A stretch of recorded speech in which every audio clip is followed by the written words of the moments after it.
श्रीगुरुभ्यो नमः। हरिः ओम्। जन्माद्यस्य यतोऽन्वयादितरतश्चार्थेष्वभिज्ञस्वराट् तेने ब्रह्महृदाय आदिकवये मुह्यन्ति यं सूरयः।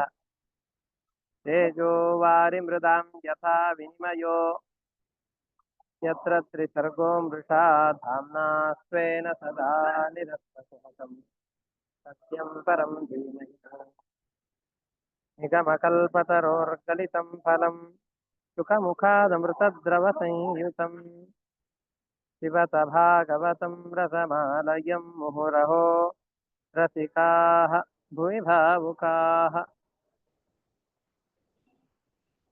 दारिद्र्यदुःखज्वरदाहितानां मायापिशाची परिमर्दितानां संसारसिन्धौ परिपातितानां क्षेमाय वै भागवतं प्रगर्जति। साङ्केत्यं पारिहास्यं वा स्तोभं हेलनमेव वा वैकुण्ठनामग्रहणम् अशेषाघहरं विदुः। ಶ್ರೀಗುರುಭ್ಯೋ ನಮಃ. ಹರಿ ಓಂ. ಭಾಗವತದ 7ನೇ ಸ್ಕಂದದ 7ನೇ ಅಧ್ಯಾಯದ 20ನೇ ಶ್ಲೋಕದ ಭಾವಾರ್ಥವನ್ನು ನಾವು ಗಮನಿಸ್ತಾ ಇದ್ದೇವೆ. ಈ ಪಾಠದ ಮಧ್ಯದಲ್ಲಿಯೇ ಒಂದು ಪ್ರಶ್ನೆ ಬಂದದ್ದು, ರೇಷ್ಮೆ ಒಂದು ಹುಳುವಿನ ಮರಣಾನಂತರದಲ್ಲಿ ಸಿಕ್ಕಂತಹ ನೂಲದು ಅದು ಹೇಗೆ ಮಡಿಗೆ ಬರುತ್ತೆ ಅಂತ ಒಂದು ಪ್ರಶ್ನೆ ಬಂತು. ಅದಕ್ಕೆ ಸಂಬಂಧಪಟ್ಟ ಹಾಗೆ ಇನ್ನೊಂದೆರಡಿದೆ, ಅದನ್ನು ಸೇರಿಸ್ಕೊಂಡು ಹೇಳಿಬಿಡುತ್ತೆ.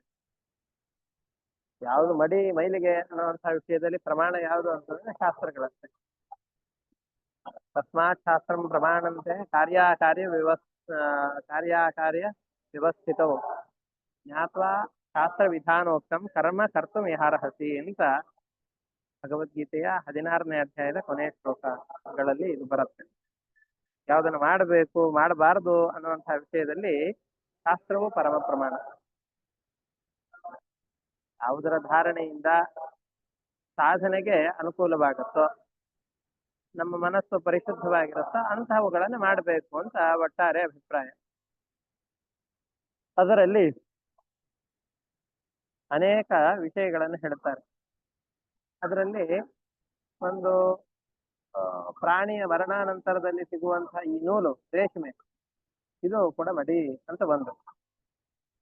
ಇನ್ನೊಂದು ವಾಂತಿ ಅಂತಂದು ಹೇಳಿದ್ರೆ, ಈ ಜೇನು ಎಲ್ಲ ಪುಷ್ಪಗಳಲ್ಲಿರುವಂತಹ ಮಕರಂದವನ್ನ ಹೀರಿ ಜೇನನ್ನ ಸಂಗ್ರಹ ಮಾಡುತ್ತೆ. ಇದು ವಸ್ತುತಃ ವಮನ.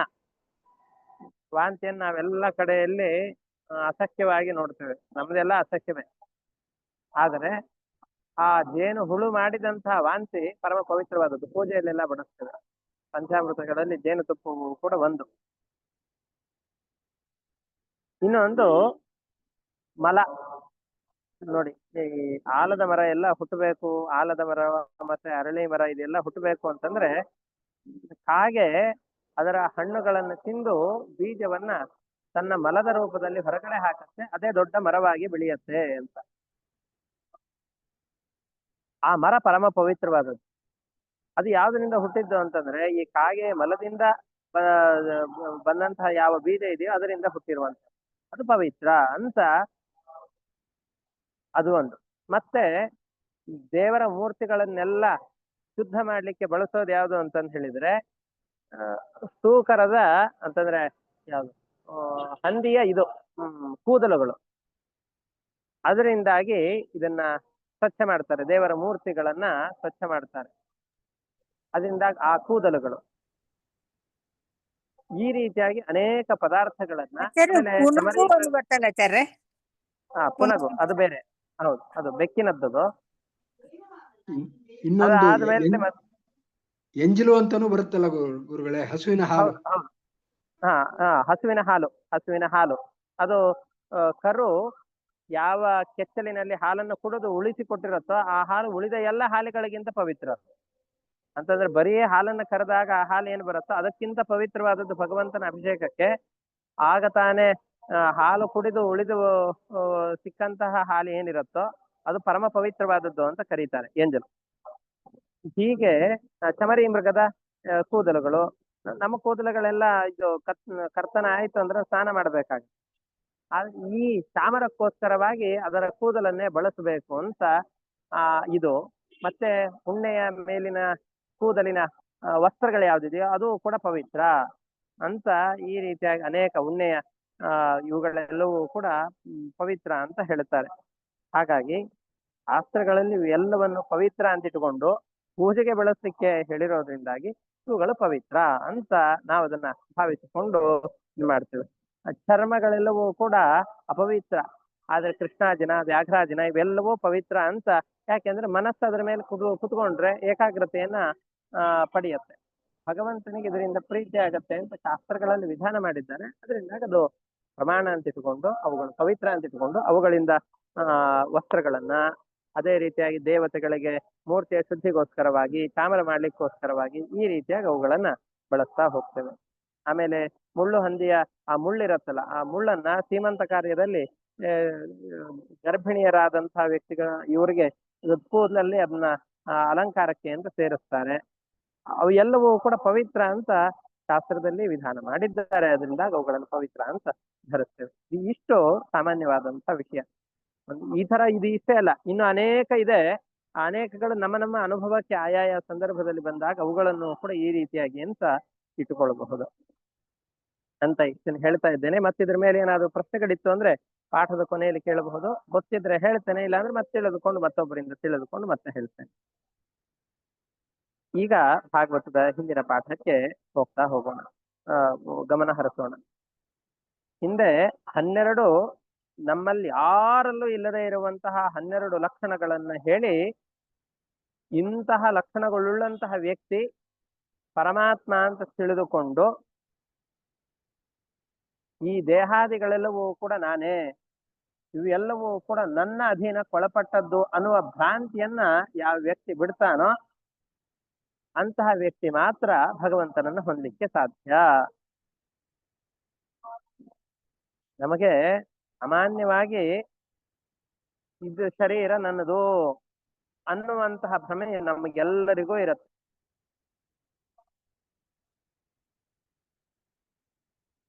ಕೆಲವೊಮ್ಮೆ ಈ ಶರೀರಕ್ಕೋಸ್ಕರವಾಗಿ ಅಪಹಪಿತನವನ್ನ, ಈ ಶರೀರದ ಪೋಷಣೆಗಾಗಿ ಅತಿಯಾದ ಕಷ್ಟಗಳನ್ನ ಅನುಭವಿಸ್ತೇವೆ. ಯಾವಾಗ ಈ ರೀತಿಯಾದಂತಹ ಭಗವಂತನ ಸ್ವರೂಪಗಳು ನಮಗೆ ಸ್ಫುಟವಾಗತ್ತೆ, ಭಗವಂತನಿಗೆ 4 ವಿಧವಾದ ನಾಶಗಳಿಲ್ಲ, ನಮಗೆ 4 ವಿಧವಾದ ನಾಶಗಳಿವೆ. ಇಡೀ ಬ್ರಹ್ಮಾಂಡವನ್ನ ತಿಳಿದವನು, ಸೃಷ್ಟಿ ಮಾಡುವವನು ಅವನು. ನಮಗೆ ಯಾವುದೇ ಒಂದು ಚಿಕ್ಕ ಕೆಲಸವನ್ನು ಇನ್ನೊಬ್ಬರ ಅಪೇಕ್ಷೆ ಇಲ್ಲದೇನೆ ಸ್ವತಂತ್ರವಾಗಿ ನಾನು ಮಾಡಲಾರೆ, ನಾನು ಪರಾಧೀನ ಅನ್ನುವಂತಹ ವಿಷಯಗಳು ನಿಶ್ಚಯವಾಗಿ ಮನಸ್ಸಿನಲ್ಲಿ ಕೂಡತ್ತೋ ಆವಾಗ ಭಗವಂತನನ್ನು ತಿಳಿಯಬಹುದು. ಈಗ ಇದಾದ್ಮೇಲೆ ಪ್ರಶ್ನೆ, ನಮಗೆ ಸಾಮಾನ್ಯವಾಗಿ ಜಗತ್ತಿನಲ್ಲಿ ನಾವೆಲ್ಲ ದೇವಸ್ಥಾನಕ್ಕೆ ಹೋಗ್ತೇವೆ, ಅಲ್ಲಿಗೆ ಹೋಗ್ತೇವೆ, ದೇವರು ಅಂತ ತಪ್ಪು ಮಾಡಿದಾಗೆಲ್ಲ ಗಲ್ಲ ಬಡ್ಕೊಂಡು ನನ್ ತಪ್ಪಾಯ್ತು ಅಂತ ದೇವರ ಬಳಿಯಲ್ಲಿ ಕ್ಷಮೆಯನ್ನು ಕೇಳುತ್ತೇವೆ. ಈ ರೀತಿಯಾಗಿ ಅನೇಕ ಕೆಲಸಗಳನ್ನು ನಾವು ಮಾಡ್ತೇವೆ. ಆದ್ರೂ ನಾವೆಲ್ಲ ಸ್ವಲ್ಪ ಗಮನಿಸಬೇಕಾದಂತಹ ಅಂಶ ಏನು ಅಂತಂದ್ರೆ, ನಮಗೆ ಸ್ವಾತಂತ್ರ್ಯ ಇದೆಯೇ ಅಥವಾ ದೇವರಿದ್ದಾನ ಅಂತ ನಮಗೊಂದು ಪ್ರಶ್ನೆ ಬರುತ್ತೆ. ಹೌದಪ್ಪ, ಎಲ್ರೂ ಹೋಗ್ತಾ ಇದ್ದಾರೆ ದೇವಸ್ಥಾನಕ್ಕೆ, ನಾನು ಹೋಗ್ತಾ ಇದ್ದೇನೆ, ಎಲ್ರೂ ನಮಸ್ಕಾರ ಮಾಡ್ತಾ ಇದ್ದೇನೆ, ನನಗೇನೋ ಅಲ್ಲಿ ಕಲ್ಲಿನ ಮೂರ್ತಿ ಕಾಣಿಸ್ತಾ ಇದೆ ಹೊರತಾಗಿ ದೇವರನ್ನ ನೋಡಿದ ವ್ಯಕ್ತಿಗಳು ಯಾರಿದ್ದಾರೆ? ನಮ್ಮ ಜೊತೆಯಲ್ಲಿ ಯಾರಿದ್ದಾರೆ ಹೇಳಿ?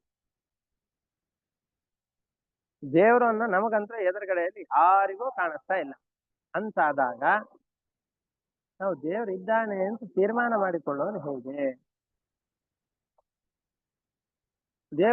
ದೇವರ ಅಸ್ತಿತ್ವ ಯಾವಾಗ ನಮಗೆ ನಿಶ್ಚಯವಾಗೋದಿಲ್ವೋ ಆವಾಗ ಅವನಲ್ಲಿ ಭಕ್ತಿಯನ್ನು ಮಾಡೋದು, ಇಂಥ ಲಕ್ಷಣಗಳೆಲ್ಲ ಇದೆ ಅಂತ ತಿಳಿದುಕೊಳ್ಳೋದು ಹೇಗೆ? ಮೊಲಕ್ಕೆ ಕೊಂಬಿಲ್ಲ, ಆ ಕೊಂಬು ತುಂಬಾ ನಾನಾ ವಿಧವಾದ ಬಣ್ಣಗಳಿಂದ ಕೂಡಿದೆ ಅಂತ ಹೇಳಿದ್ರೆ ಯಾರಾದ್ರೂ ನಂಬ್ತಾರ? ಯಾರು ನಂಬೋದಿಲ್ಲ. ಯಾಕೆಂದ್ರೆ ಇರುವ ಕೊಂಬಿಗೆ ಬಣ್ಣಗಳನ್ನು ಹಚ್ಚಬೇಕು, ಬಣ್ಣಗಳಿದೆ, ಈ ಬಣ್ಣ ಇದೆ, ಆ ಬಣ್ಣ ಇದೆ ಅಂತ ಹೇಳೋದು. ಆದರೆ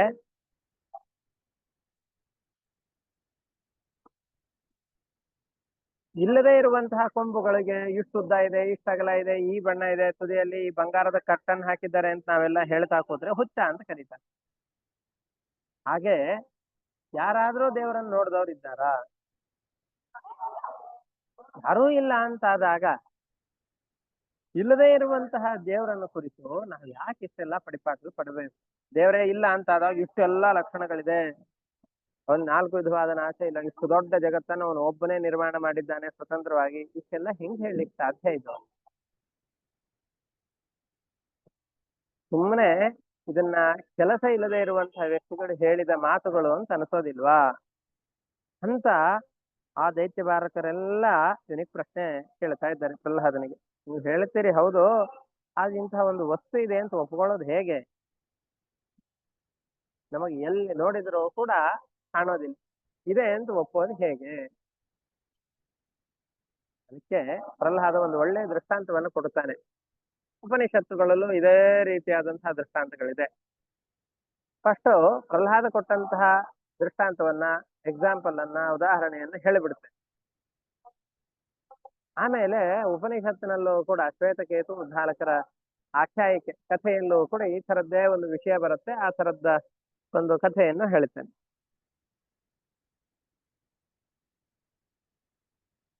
ನಾವು ಯಾವ್ದಾದ್ರು ಒಂದು ಈ ಕೋಲಾರಕ್ಕೆ ಹೋಗ್ತೇವೆ. ಹಿಂದೆನೂ ಇದು ಒಮ್ಮೆ ಪ್ರಸಂಗವಶಾತ್ ಹೇಳಿದ್ದೆ, ಅದು ಶ್ಲೋಕ ಬರೋದಿಲ್ಲಿ. ನಾವೆಲ್ಲ ಕೋಲಾರದ ಚಿನ್ನದ ಗಣಿ ಹತ್ರ ಹೋಗ್ತೇವೆ. ನಮಗದು ಚಿನ್ನದ ಗಣಿ ಅಂತ ಗೊತ್ತಿಲ್ಲ. ಹೋಗ್ತೇವೆ, ಬೆಂಗಳೂರು ಕಬ್ಬನ್ ಪಾರ್ಕು ಲಾಲ್ಬಾಗು ಅಲ್ಲಿ ಎಲ್ಲ ಹೇಗೆ ಕೂಡ್ತೇವೋ ಹಾಗೆ ಅಲ್ಲೂ ಸ್ವಲ್ಪ ಅಲ್ಲಿ ಇಲ್ಲಿ ಎಲ್ಲ ಓಡಾಡ್ಕೊಂಡು ವಾಪಸ್ ಬಂದ್ಬಿಡ್ತೇವೆ. ನಮಗೆ ನಮ್ಮ ಮನೆ ಎದುರುಗಡೆ ಇರುವಂತಹ ಮಣ್ಣಿಗೂ ಆ ಕೋಲಾರದಲ್ಲಿರುವಂತಹ ಮಣ್ಣಿಗೂ ಏನು ವ್ಯತ್ಯಾಸವೂ ಗೊತ್ತಾಗೋದು. ಅಥವಾ ಕುರುಡನ ಕೈಗೆ ಒಂದು ಕಲ್ಲನ್ನು ಕೊಟ್ರು, ಬಂಗಾರದ ತುಂಡನ್ನು ಕೊಟ್ರು, ಏನೂ ವ್ಯತ್ಯಾಸ ಗೊತ್ತಾಗೋದು. ಯಾಕೆಂದ್ರೆ ಕಣ್ಣು ಕಾಣೋದಿಲ್ಲ ಅವನು. ಇವನಿಗೆ ಬಂಗಾರ ಎಲ್ಲಿದೆ, ಮಣ್ಣು ಯಾವುದು, ಮಣ್ಣಿನಲ್ಲಿ ಬಂಗಾರ ಇರತ್ತೆ ಅಂತ ಪರೀಕ್ಷಿಸಿ ಅದನ್ನು ತಿಳಿಯುವ ಸಾಮರ್ಥ್ಯ ಇವನಿಗಂತೂ ಇಲ್ಲ. ಹಾಗಾಗಿ ಇವನು ಅಲ್ಲಿ ಪ್ರದೇಶಕ್ಕೆ ಹೋದ್ರೂ ಕೂಡ ಇವನಿಗೆ ಅಲ್ಲಿ ಬಂಗಾರ ಅಲ್ಲ, ಬರೀ ಮಣ್ಣು ಅಷ್ಟೇ ಕಾಣೋದು, ಬಂಗಾರ ಕಾಣೋದಿಲ್ಲ, ಏನಿಲ್ಲ. ಹಾಗೇನೆ ಇಲ್ಲೂ ಕೂಡ ಬಂಗಾರವನ್ನ ತೆಗೆಯುವಂತಹ ಚಾತುರ್ಯ ಇರುವವನಿಗೆ, ಆ ವಿಷಯದಲ್ಲಿ ತಜ್ಞನಾದಂತಹ ವ್ಯಕ್ತಿ ಯಾರಿರ್ತಾನೋ ಅವನಿಗೆ ಮಾತ್ರ ಆ ಅದಿನಲ್ಲಿ ಇರುವಂತಹ, ಆ ಪ್ರದೇಶದಲ್ಲಿರುವಂತಹ ಬಂಗಾರ ಕಾಣತ್ತೆ. ಅವನು ಪ್ರಯತ್ನ ಪಟ್ಟ ಆ ಬಂಗಾರವನ್ನು ತೆಗಿತಾನೆ. ನಮಗೆ ನೋಡಿದ್ರೆ ಬರೀ ಮಣ್ಣು ಅಷ್ಟೇ, ಏನು ವ್ಯತ್ಯಾಸ ಕಾಣೋದಿಲ್ಲ. ಹಾಗೆ ಪರೀಕ್ಷಕ ಬುದ್ಧಿ ಇದ್ದವನಿಗೆ ಮಾತ್ರ ಹೇಗೆ ಬಂಗಾರ ಮಣ್ಣಿನಲ್ಲಿರುವುದು ಕಾಣುತ್ತೋ ಹಾಗೆ ಚಿಕಿತ್ಸಕ ಬುದ್ಧಿ ಇರುವಂತಹವನಿಗೆ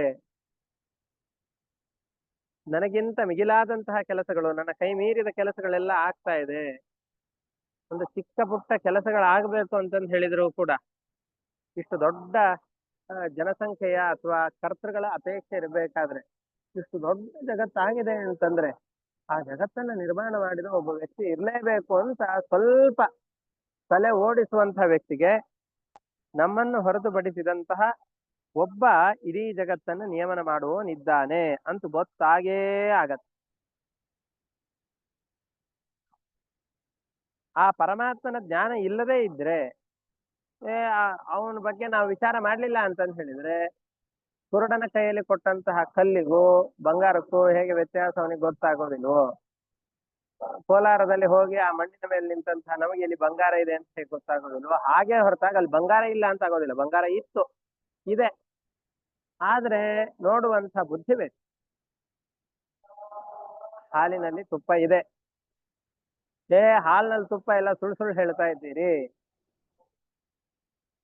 ಹಾಲಿನಲ್ಲಿ ತುಪ್ಪ ಇದ್ರೂ ಕೂಡ ನೋಡಿದ ತಕ್ಷಣ ಆ ತುಪ್ಪ ಕಾಣೋದಿಲ್ಲ ನಮ್ಗೆ.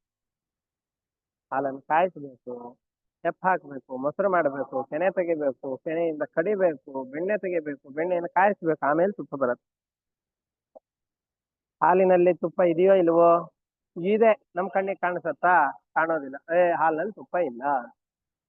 ಇಲ್ಲ ಅಂತ ಹೇಳೋದು ಬಹಳ ಸುಲಭ, ಏನು ಪ್ರಯತ್ನ ಪಡಬೇಕಾಗಿಲ್ಲ. ಸ್ವಲ್ಪ ನಮ್ಮ ತಲೆಯಲ್ಲಿ ಇದು ಅಜ್ಞಾನ ತುಂಬಿಕೊಂಡಿದ್ರೆ ಸಾಕು, ಅಥವಾ ಅಹಂಕಾರ ತುಂಬಿದ್ರೆ ಸಾಕು. ನಾನು ಎಲ್ಲವನ್ನ ಮಾಡಬಲ್ಲೆ ಅನ್ನುವಂತಹ ಅಹಂಕಾರ, ಒಂದಿಷ್ಟು ಅಜ್ಞಾನ,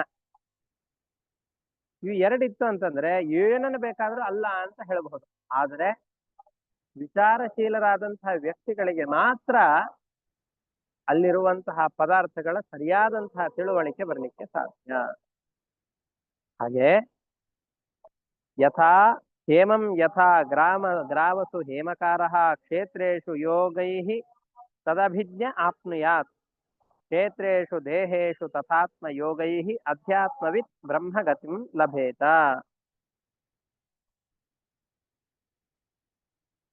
ಬಂಗಾರವನ್ನ ತಯಾರು ಮಾಡುವಂತಹ ಚಿನ್ನದ ಕೆಲಸದವನು ಚಿನ್ನದ ಅದಿರದಲ್ಲಿ ಏನ್ ಚಿನ್ನ ಇದೆಯೋ ಅದು ಇದೆ ಅಂತ ತಿಳಿದುಕೊಂಡು ಅದನ್ನ ಪಡೆದು ಅದನ್ನು ಸೋಸಿ ಕಾಯಿಸಿ ಅದರಿಂದ ಬಂಗಾರವನ್ನು ಪಡೀತಾನೆ. ಹಾಗೆ ಹಾಲಿನಲ್ಲಿರುವ ತುಪ್ಪವನ್ನು ಪಡಿಬೇಕು ಅಂತಂದ್ರೆ ಅದರಲ್ಲಿ ಬಹಳ ಪರಿಶ್ರಮ ಇದ್ದವನೇ ಆಗ್ಬೇಕು. ಹಾಗೆ ಎಲ್ಲ ಪ್ರದೇಶದಲ್ಲಿ ಎಲ್ಲ ಶರೀರಗಳಲ್ಲೂ ಕೂಡ ಪರಮಾತ್ಮ ಇದ್ದಾನೆ ಅಂತ ತಿಳಿಬೇಕು ಅಂತಂದ್ರೆ, ಎಲ್ಲ ಕಡೆಯಲ್ಲಿ ನಿಯಾಮಕನಾಗಿದ್ದಾನೆ, ನಮ್ಮೆಲ್ಲರಿಗೂ ಒಡೆಯನಾದಂಥ ಒಬ್ಬನು ಇದ್ದಾನೆ ಅಂತ ತಿಳಿಬೇಕು ಅಂತಂದ್ರೆ ಅದರಲ್ಲಿ ನಿಷ್ಣಾತನಾಗಿರ್ಬೇಕು, ಆ ವಿದ್ಯೆಯಲ್ಲಿ ನಿಷ್ಣಾತನಾಗಿರ್ಬೇಕು. ಆ ವಿದ್ಯೆಯಲ್ಲಿ ನಿಷ್ಣಾತನಾಗ್ಬೇಕು ಅಂತಂದ್ರೆ ಅವನನ್ನ ತಿಳಿಸಿಕೊಡುವಂತಹ ವೇದಗಳನ್ನು ಅಧ್ಯಯನ ಮಾಡಬೇಕು. ನಾವು ಅದರ ಬಗ್ಗೆ ಗೊತ್ತಿಲ್ಲದೆ ಇದ್ರೆ ಅದು ಇದೇನೋ ಇಲ್ಲ ಅಂತ ಹೇಳಿಕ್ ಆಗೋದಿಲ್ಲ. ಒಳ್ಳೆ ವೈದ್ಯಶಾಸ್ತ್ರವನ್ನು ಓದಿರ್ತಾನೆ, ಅವನ್ ಬಂದ್ಬಿಟ್ಟು ಈ ಮಣ್ಣಿನಲ್ಲಿ ಬಂಗಾರ ಇಲ್ಲ ಅಂತ ಹೇಳಿದ್ರೆ ಅದನ್ನ ಒಪ್ಲಿಕ್ಕೆ ಆಗೋದಿಲ್ಲ.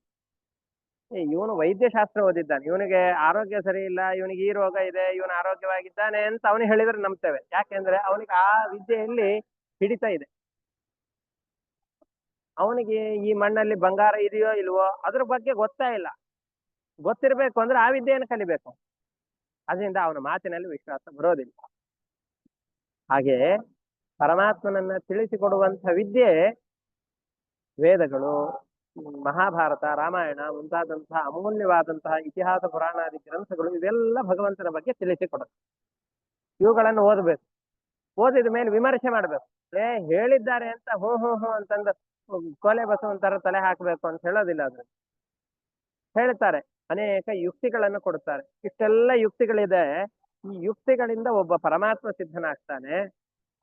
ಇಲ್ಲ ಅಂತ ಹೇಳೋದು ಅಂತ ಆದ್ರೆ ಅದಕ್ಕೆ ಯುಕ್ತಿಗಳನ್ನು ಕೊಡಿ, ಅದಕ್ಕೆ ಪ್ರಮಾಣಗಳನ್ನು ಕೊಡಿ, ಆಮೇಲೆ ತೀರ್ಮಾನ ಮಾಡೋಣ ಅಂತ ಹೇಳ್ತಾರೆ. ಹಾಗಾಗಿ ದೇವ್ರು ಇಲ್ಲ ಅಂತ ಹೇಳಿಕ್ ನಮ್ಮ ತಲೆಯಲ್ಲಿ ಸ್ವಲ್ಪ ಅಜ್ಞಾನ ತುಂಬಿದ್ರೆ ಸಾಕು, ಆದ್ರೆ ಇದ್ದಾನೆ ಅಂತ ಸಾಧನೆ ಮಾಡೋದು ಕಷ್ಟ. ಅದಕ್ಕೆ ಹೇಮಕಾರನ, ಬಂಗಾರವನ್ನು ತಯಾರಿಸುವ ವ್ಯಕ್ತಿಯ ದೃಷ್ಟಾಂತವನ್ನು ಕೊಡ್ತಾ ಇದ್ದೆ. ಇದು ಆದ್ಮೇಲೆ ಇದರದೇ ವಿವರಣೆಯನ್ನು ಕೊಡ್ತಾ ಮುಂದೆ ಹೇಳ್ತಾ ಇದ್ದಾರೆ. ನಾವ್ ಹಿಂದೆ ಎಲ್ಲ ಏನು ವಿಷಯಗಳನ್ನ ಹೇಳಿದ್ವೋ ಆ ಎಲ್ಲ 2, 3 ಈ ಸ್ಕಂದಗಳಲ್ಲಿ ಹೇಳಿದ ವಿಷಯಗಳನ್ನೇ ಮತ್ತಷ್ಟು ಇಲ್ಲಿ ಹೇಳ್ತಾರೆ. ಅದನ್ನು ಸಂಕ್ಷಿಪ್ತವಾಗಿ ಹೇಳ್ತಾ ಹೋಗ್ತೇನೆ. ಅಷ್ಟೌ ಪ್ರಕೃತಯ ಪ್ರೋಕ್ತಾಹ ತ್ರಯ ಏವ ಹಿ ತದ್ಗುಣಾಃ ವಿಕಾರಾಃ ಷೋಡಶಾಚಾರ್ಯೈಃ ಪುಮಾನ್ ಏಕಃ ಸಮನ್ವಯ. ಶಬ್ದ, ಸ್ಪರ್ಶ, ರೂಪ, ರಸ, ಗಂಧ ಅಂತ ಪಂಚ ತನ್ಮಾತ್ರೆಗಳು, ನಮ್ಮ 5 ಜ್ಞಾನೇಂದ್ರಿಯಗಳಿಂದ ಗೊತ್ತಾಗುವಂತಹ 5 ವಿಷಯಗಳು. ಶಬ್ದ ಕಿವಿಯಿಂದ ಗೊತ್ತಾಗತ್ತೆ, ರಸ ನಾಲಿಗೆಯಿಂದ ಗೊತ್ತಾಗತ್ತೆ, ಮೂಗಿನಿಂದ ಗಂಧ ಗೊತ್ತಾಗತ್ತೆ, ಚರ್ಮದಿಂದ ಸ್ಪರ್ಶ ಗೊತ್ತಾಗತ್ತೆ, ಮೂಗಿನಿಂದ ವಾಸನೆ ಗೊತ್ತಾಗತ್ತೆ. ಈ 5 ಪಂಚ ತನ್ಮಾತ್ರೆಗಳು ಅಂತ ಕರೀತಾರೆ. ಆಮೇಲೆ ಇಡೀ ಜಗತ್ತಿನ ಉತ್ಪತ್ತಿಗೆ ಕಾರಣವಾದಂತಹ ಮೂಲ ಪ್ರಕೃತಿ, ಅದರಿಂದ ಹುಟ್ಟಿದ ಮಹತ್ತತ್ವ ಬ್ರಹ್ಮದೇವರ ಶರೀರ, ಆಮೇಲೆ ರುದ್ರದೇವರ ಶರೀರವಾದಂತ ಅಹಂಕಾರ ತತ್ವ. ಒಟ್ಟು 8 ಪ್ರಕೃತಿಗಳು ಅಂತ ಕರೆಸಿಕೊಂಡಿವೆ. ಮತ್ತೆ ಸತ್ವ, ರಜಸ್ಸು, ತಮಸ್ಸು ಅನ್ನುವಂಥ ಗುಣಗಳಿವೆ. ಇವು 8 ಆಯ್ತು. ಮತ್ತೆ ಇದಕ್ಕೆ ಮನಸ್ಸು, ನಮ್ಮ 5 ಜ್ಞಾನೇಂದ್ರಿಯಗಳು ಸೇರ್ಕೊಂಡು ಅಂದ್ರೆ 15 ಆಯ್ತು. ಇವು 8 ನಮ್ಮ ಪಂಚ ಜ್ಞಾನೇಂದ್ರಿಯಗಳು, ಮತ್ತೆ ಅದ್ರ ಜೊತೆಯಲ್ಲಿ ಮನಸ್ಸು. 8 + 6 14 ಆಯ್ತು. ಮತ್ತೆ ಪಂಚಭೂತಗಳು, ಪಂಚಭೂತಗಳು ಸೇರಿಕೊಂಡ್ರೆ 11 ಆಯ್ತು. ಪಂಚ ಜ್ಞಾನೇಂದ್ರಿಯಗಳು, ಪಂಚ ಕರ್ಮೇಂದ್ರಿಯಗಳು, ಒಂದು ಮನಸ್ಸು 11, ಮತ್ತೆ 5 ಭೂತಗಳು, ಪಂಚಭೂತಗಳು 16 ಆಯ್ತು. ಹಿಂದೆ ಹೇಳಿದಂತಹ 8, ಒಟ್ಟು 24. ಈ 24 ತತ್ವಗಳು ಸೇರ್ಕೊಂತು ಅಂತಂದ್ರೆ ಇಡೀ ಜಗತ್ತು ಇದೆ. ಈ ಇಡೀ ಜಗತ್ತು ಈ 24 ತತ್ವಗಳ ಪರಿಣಾಮ ರೂಪವಾದಂತಹದ್ದು. ಅದರಿಂದ ಇಡೀ ಜಗತ್ತಿನ ಉತ್ಪತ್ತಿ ಆಗುವಂತಹದ್ದು ಈ 24 ತತ್ವಗಳಿಂದ. ಪ್ರಕೃತಿ ತತ್ವ, ಮಹತ್ತತ್ವ, ಅಹಂಕಾರ ತತ್ವ, ಮನಸ್ತತ್ವ, ಪಂಚ ಜ್ಞಾನೇಂದ್ರಿಯಗಳು, ಪಂಚ ಕರ್ಮೇಂದ್ರಿಯಗಳು, ಪಂಚ ತನ್ಮಾತ್ರೆಗಳು ಅಂದ್ರೆ ಶಬ್ದ, ಸ್ಪರ್ಶ, ರೂಪ, ರಸ, ಗಂಧಗಳು, ಮತ್ತು ಪಂಚಭೂತಗಳು 24 ಆಯ್ತು. ಒಟ್ಟು 24 ತತ್ವಗಳಿಂದ ಇಡೀ ಜಗತ್ತು ಉತ್ಪತ್ತಿ ಆಗತ್ತೆ. ಈ 24 ತತ್ವಗಳಲ್ಲಿ ಪರಮಾತ್ಮ ಇದ್ದಾನೆ. ಈ 24 ತತ್ವವನ್ನ ನಿಯಮನ ಮಾಡುವಂತಹ ತತ್ವ ಯಾವ್ದಿದೆಯೋ ಅದು ಪರಮಾತ್ಮ, ಅವನೇ 25ನೇ ತತ್ವ ಅಂತ ಹೇಳ್ತಾ ಇದ್ದಾರೆ. ನಮ್ಮ ಶರೀರ ಇದೆಲ್ಲ, ಈ ಶರೀರವು ಕೂಡ 24 ತತ್ವಗಳಿಂದಲೇ ನಿರ್ಮಾಣವಾಗಿರುವಂತ. ಈ 24 ತತ್ವಗಳು ಸೇರಿ ನಮ್ಮ ಶರೀರ ಆಗಿದೆ. ಈ ಶರೀರ 2 ತರ, ಸ್ಥಾವರ ಶರೀರ ಮತ್ತು ಜಂಗಮ ಶರೀರ ಅಂತ 2 ಥರದ ಶರೀರಗಳು. ಅದರಲ್ಲಿ ಸ್ಥಾವರವಾದಂತಹ ಶರೀರ ಅಂತಂದ್ರೆ ವೃಕ್ಷಾದಿಗಳಾಗಿ ಚೇತನರು ಹುಟ್ಟಿದ್ರು ಅಂತಂದ್ರೆ ಆ ಶರೀರ ಸ್ಥಾವರವಾದಂತಹದ್ದು, ಒಂದೇ ಕಡೆಯಲ್ಲಿ ನಿಂತಿರುತ್ತೆ. ಜಂಗಮ ಶರೀರ ಅಂತಂದು ಹೇಳಿದ್ರೆ ಚಲಿಸುವಂತಹ ಪದಾರ್ಥಗಳು. ಹೀಗೆ ಒಟ್ಟಾರೆ 2 ಬಗೆ ಇದೆ. ಜಡ ಪದಾರ್ಥ ಏನಿದೆಯೋ, ನಮ್ಮ ಕಣ್ಣಿಗೆ ಕಾಣುವಂತಹ ಜಡ ಪದಾರ್ಥಗಳೇನಿವೆಯೋ ಇವು ಎಲ್ಲ ವಸ್ತುಗಳು ಕೂಡ ಯಾರೋ ಒಬ್ಬರಿಂದ ಹುಟ್ಟಿರುವಂತಹದ್ದು, ಮತ್ತೆ ಒಂದು ದಿವಸ ನಾಶ ಆಗುತ್ತೆ. ಹುಟ್ಟಿಸಿದವನು ಪರಮಾತ್ಮ, ಪ್ರಳಯ ಕಾಲದಲ್ಲಿ ನಾಶ ಮಾಡುವವನು ಪರಮಾತ್ಮ ಅಂತ ತಿಳಿದುಕೊಂಡು ಇವುಗಳನ್ನು ಹುಟ್ಟಿಸಿ ನಾಶ ಮಾಡುವವನು ಪರಮಾತ್ಮನೇ ಹೊರತಾಗಿ ಈ ಪರಮಾತ್ಮನಿಗೆ ಹುಟ್ಟು ನಾಶಗಳಿಲ್ಲ. ನಮಗೂ ಕೂಡ ಸ್ವರೂಪತಃ ಹುಟ್ಟು ನಾಶಗಳಿಲ್ಲ, ನಮ್ಮ ಶರೀರಕ್ಕೆ ಹುಟ್ಟು ನಾಶಗಳಿವೆ. ನಮ್ಮ ಶರೀರಕ್ಕೆ ಈ ಹುಟ್ಟು ನಾಶಗಳನ್ನು ಕೊಡುವಂತಹ ವ್ಯಕ್ತಿ ಪರಮಾತ್ಮ ಅಂತ ತಿಳಿಬೇಕು. ಈ ಶರೀರದ ಒಳಗಡೆಯಲ್ಲಿ ಪರಮಾತ್ಮ ಇದ್ದಾನೆ ಅಂತಾದ್ರೆ ಈ ಶರೀರ ಉಳಿಯುತ್ತೆ. ಪರಮಾತ್ಮ ಶರೀರದ ಒಳಗಡೆ ಇಲ್ಲ ಅಂತಾದರೆ ಈ ಶರೀರ ಒಂದು ಕ್ಷಣಕಾಲವೂ ಕೂಡ ಉಳಿಯೋದಿಲ್ಲ. ಹಾಗಾಗಿ ಇಡೀ ಜಗತ್ತಿನ, ಬರೀ ನನ್ನ ಶರೀರ ಅಷ್ಟೇ ಅಲ್ಲ, ಇಡೀ ಜಗತ್ತಿನ ಉತ್ಪತ್ತಿ, ಸ್ಥಿತಿ ಮತ್ತು ನಾಶ ಇವೆಲ್ಲವನ್ನೂ ಕೂಡ ಯಾವನೋ ಒಬ್ಬನೇ ಒಬ್ಬ ವ್ಯಕ್ತಿ ನಿಯಮನ ಮಾಡ್ತಾ ಇದ್ದಾನೆ. ನಾವೆಲ್ಲ ನೋಡ್ತೇವೆ, ಅಷ್ಟು ದೊಡ್ಡ ದೊಡ್ಡ ಸಂಸ್ಥೆಗಳೆಲ್ಲ ಇರುತ್ತೆ. ಆ ಸಂಸ್ಥೆಗಳಲ್ಲಿ ನೂರಾರು ಜನ, ಸಾವಿರಾರು ಜನ, ಲಕ್ಷಾಂತರ ಜನ ಕೆಲಸ ಮಾಡ್ತಾ ಇರ್ತಾರೆ. ಆ ಲಕ್ಷ ಜನಕ್ಕೆ ನಿಯಾಮಕರಾಗಿ ಒಂದು 10,000 ಜನ ಇರ್ತಾರೆ.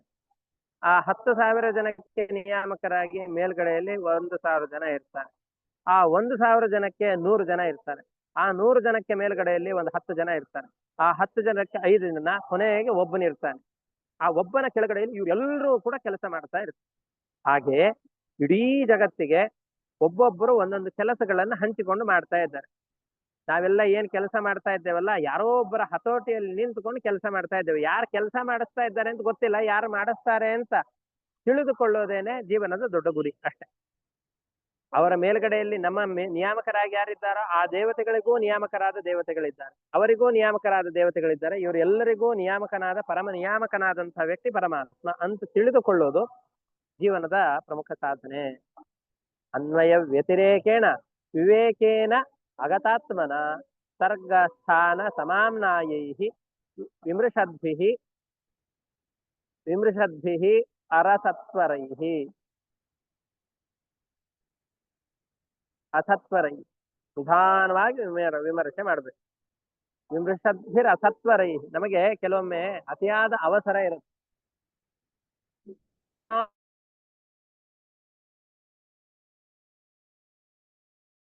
ಸರಿಯಾಗಿ ವಸ್ತುಗಳನ್ನು ವಿಮರ್ಶೆ ಮಾಡೋದಿಲ್ಲ, ಅಥವಾ ಮಾಡಿದರೂ ತಪ್ಪಾಗಿ ಮಾಡಿಬಿಡ್ತೇವೆ.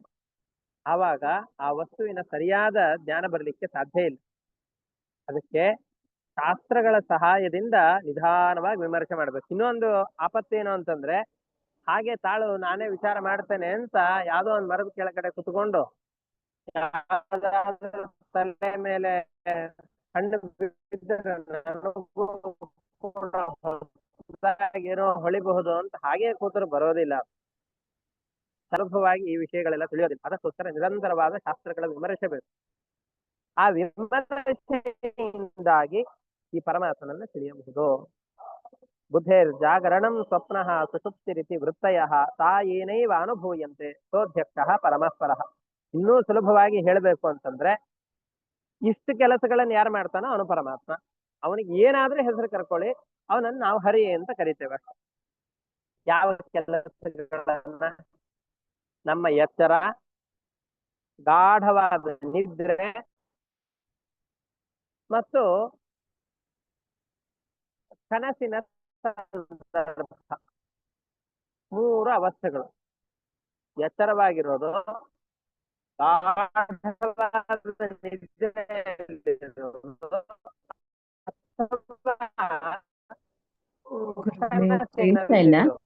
ಈ ಮೂರು ಜೀವನಿಗೆ ಬರುವಂತಹ ಅವಸ್ಥೆಗಳು. ಕೇಳಿಸುವಂತಹ ವ್ಯಕ್ತಿ ಯಾರಿದ್ದಾನೋ ಈ ಕೇಳಿಸ್ತಾ ಇದೆಯಾ? ಹೌದಾ? ಈಗ ಕೇಳಿಸ್ತಾ ಇದೆಯಾ? ಬ್ರೇಕ್ ಆಗ್ತಾ ಇದೆ ಗುರುಗಳೇ. ಈಗ ಕೇಳಿಸ್ತಾ ಇದೆಯಾ? ಕೇಳ್ತಾ ಇದೆ ಗುರುಗಳೇ. ಈ ಮೂರು ಅವಸ್ಥೆಗಳಲ್ಲೂ ಕೂಡ ಅಂತಂದ್ರೆ ಎಚ್ಚರವಿದ್ದಾಗ, ಗಾಢವಾದ ನಿದ್ರೆಯಲ್ಲಿದ್ದಾಗ, ಮತ್ತೆ ಕನಸಿನಲ್ಲಿದ್ದಾಗ. ಕನಸಿನಲ್ಲಿ ಆ ಪದಾರ್ಥಗಳು ನಮಗೆ ಕಾಣುತ್ತೆ. ನಾನು ಆ ಪದಾರ್ಥಗಳನ್ನ ಕಾಣಬೇಕು ಅಂತ ಅಂದುಕೊಂಡು ಆ ಪದಾರ್ಥಗಳನ್ನೇನು ಕಾಣ್ತಾ ಇಲ್ಲ. ನಾ ಬೇಕು ಅಂತ ಅನ್ಕೊಂಡಿದ್ದು ಕನಸಿನಲ್ಲಿ ಬೀಳೋದಿಲ್ಲ. ಎಷ್ಟೋ ಸಾರ್ತಿ ಕನಸಿನಲ್ಲಿ ಇಷ್ಟೆಲ್ಲ ನೋಡಿದೆ, ಗೊತ್ತೇ ಆಗಲಿಲ್ಲ, ಇಷ್ಟು ಚಿಕ್ಕ ಕಾಲದಲ್ಲಿ ಎಷ್ಟು ದೊಡ್ಡ ಕನಸು ಬಿದ್ದ್ಬಿಟ್ಟಿತ್ತು ಅಂತ ನಾವು ಅಂದುಕೊಳ್ತೇವೆ. ಅಯ್ಯೋ ಇವತ್ತು ಬಹಳ ಕೆಟ್ಟದಾದ ಕನಸು ಬಿತ್ತು ಅಂತ ಅನ್ಕೊಳ್ತೇವೆ. ಕನಸಿನ ಶಾಸ್ತ್ರವೇ ಒಂದು ಅಮೋಘವಾಗಿದೆ. ಇನ್ನೊಮ್ಮೆ ಯಾವಾಗಾದ್ರೂ ಒಂದು ಭಾಗವತದ ಒಂದಿಷ್ಟು ಕಥೆಗಳಿದೆ, ಅದನ್ನ ಹೇಳ್ತೇನೆ. ಕನಸಿನ ಬಗ್ಗೆ ವೇದವ್ಯಾಸರು ಹೇಳಿರುವಂತ ಈ ಕನಸು ನಮಗೆ ಬರಬೇಕು ಅಂದ್ರೆ ಆ ಪದಾರ್ಥಗಳೆಲ್ಲ ಅಲ್ಲಿ ಕಾಣಿಸ್ಬೇಕು ಅಂತಂದ್ರೆ, ನಮ್ಮ ಮನಸ್ಸಿನ ಪಟಲದಲ್ಲಿ ಆ ಎಲ್ಲ ಪದಾರ್ಥಗಳು ಕಾಣಿಸ್ಬೇಕು, ಮನಸ್ಸು ಅದನ್ನೆಲ್ಲ ನೋಡ್ಬೇಕು ಅಂತಂದ್ರೆ ಯಾರು ನಿರ್ಮಾಣ ಮಾಡ್ಬೇಕು ಆ ಪದಾರ್ಥಗಳನ್ನ? ಇಲ್ಲದೆ ಇದ್ದದ್ದು ಹಾಗೆ ನಮಗೆ ಕಣ್ಕಟ್ಟು ವಿದ್ಯೆಯಿಂದ ಯಾರೋ ತೋರಿಸಿದ್ದ? ಹಾಗೇನಿಲ್ಲ. ನಮಗೆ ಎದ್ದ ಮೇಲೆ ಇದೆಲ್ಲ ಕನಸಲ್ಲಿ ನಾ ಕಂಡಿದ್ದೆ ಅಂತ ಅನ್ಸತ್ತೆ. ಹಾಗಾದ್ರೆ ಈ ಪದಾರ್ಥಗಳನ್ನೆಲ್ಲ ಸೃಷ್ಟಿ ಮಾಡಿರ್ಬೇಕಲ್ಲ. ಸೃಷ್ಟಿ ಮಾಡಿ ಎಚ್ಚರ ಆದಾಗ ಅವು ಕಾಣಿಸೋದಿಲ್ಲ ಅಂದ್ರೆ ಆವಾಗಲೇ ನಾಶ ಮಾಡಿರ್ಬೇಕಲ್ಲ. ಹಾಗಾದ್ರೆ ಆವಾಗಲೇ ಮಿಂಚು ಆವಾಗಲೇ ಹುಟ್ಟಿ ಆವಾಗಲೇ ನಾಶವಾಗುವ ಹಾಗೆ ಕನಸಿನಲ್ಲಿಯೇ ಹುಟ್ಟಿ ಕನಸಿನಲ್ಲಿಯೇ ನಾಶವಾಗುವಂತಹ ವಸ್ತುಗಳನ್ನು ಯಾರಾದ್ರೂ ಒಬ್ರು ಸೃಷ್ಟಿ ಮಾಡ್ಲೇಬೇಕಲ್ಲ. ಸೃಷ್ಟಿ ಮಾಡ್ದೇನೆ ಹೇಗ್ ತೋರುತ್ತದು? ಇಲ್ಲದೆ ಇದ್ದದ್ದು ತೋರಿದೆ ಅಂತ ಹೇಳಿಕ್ ಬರೋದಿಲ್ಲ. ಯಾಕೆ ಅಂತಂದ್ರೆ ಇಲ್ಲದೆ ಇದ್ದದ್ದು ತೋರಿದ್ರೆ ಈ ಪದಾರ್ಥ ನನಗೆ ಕಂಡಿದ್ದೇ ಇಲ್ಲ ಅಂತ ಎಚ್ಚರ ಆದ್ಮೇಲೆ ಅನ್ನಿಸ್ಬೇಕು. ಇಲ್ಲ ಎಲ್ಲ ನೋಡಿದ್ದೆ, ಆದ್ರೆ ಹೊರಗಡೆ ಇದೆ ಅಂತ ಅನ್ಕೊಂಡು ಭಯ ಆಗಿತ್ತು, ಹೊರಗಡೆ ಇರ್ಲಿಲ್ಲ, ಕನಸಿನಲ್ಲಿ ಅಷ್ಟೇ ಇತ್ತು ಅಂತ ಸಮಾಧಾನ ಮಾಡ್ಕೊಳ್ತೇವೆ. ಹಾಗಾದ್ರೆ ಇತ್ತಲ್ವಾ? ಇರುವಂತಹ ಪದಾರ್ಥಗಳನ್ನು ಸೃಷ್ಟಿ ಮಾಡಿದ್ದು ಯಾರು? ನಾನಾ? ನನಗೆ ದೇಹದ ಮೇಲೆ ಪರಿವೇ ಇಲ್ಲದೇನೆ ಇಂದ್ರಿಯಗಳೆಲ್ಲ ನನ್ನ ಹತೋಟಿಯನ್ನ ಬಿಟ್ಟು ಗಾಢವಾದ ನಿದ್ರೆಯಲ್ಲಿವೆ. ಇಂದ್ರಿಯಗಳು, ಶರೀರ ಎಲ್ಲವೂ ನನ್ನ ಕಂಟ್ರೋಲ್ ಅನ್ನು ತಪ್ಪಿಬಿಟ್ಟಿದೆ. ನಾನು ಮಾಡಿಲ್ಲ, ಅದನ್ನು ಸೃಷ್ಟಿ ಮಾಡಿಲ್ಲ. ಹಾಗಾದ್ರೆ ಮಾಡಿದವನು ಯಾರು? ಮಲಗಿರ್ತೇವೆ, ಹೇಗೆ ನಿದ್ದೆ ಬಂತು ಅಂತ ಗೊತ್ತಾಗೋದಿಲ್ಲ. ಎಷ್ಟೋ ಸಂದರ್ಭದಲ್ಲಿ ಮಲಗಬೇಕು ಅಂತ ಬಹಳ ಪ್ರಯತ್ನ ಪಟ್ಟರು ನಿದ್ರೆ ಬರೋದಿಲ್ಲ. ಕೆಲವೊಮ್ಮೆ ಏನೂ ಪ್ರಯತ್ನ ಪಡೋದಿಲ್ಲ, ಕೂತಲ್ಲಿ ನಿದ್ದೆ ಬಂದ್ಬಿಡುತ್ತೆ. ಕೆಲವೊಮ್ಮೆ ಏಳ್ಬೇಕು ಅಂತಂದು ಇಟ್ಕೊಂಡು ಅಲ್ರಾಮನ್ 5-6 ಅಲ್ರಾಮ್ ಇಟ್ಕೊಂಡಿರ್ತೇವೆ. ಆ ಅಲ್ರಾಮ್ ಏಳತ್ತೆ ಹೊರತಾಗಿ ಮನೆಯಲ್ಲಿದ್ದವರೆಲ್ಲ ಎದ್ದು ಬಿಡ್ತಾರೆ ಹೊರತಾಗಿ ನಮಗೆ ನಿದ್ರೆಯಿಂದ ಎಚ್ಚರವೇ ಆಗೋದಿಲ್ಲ.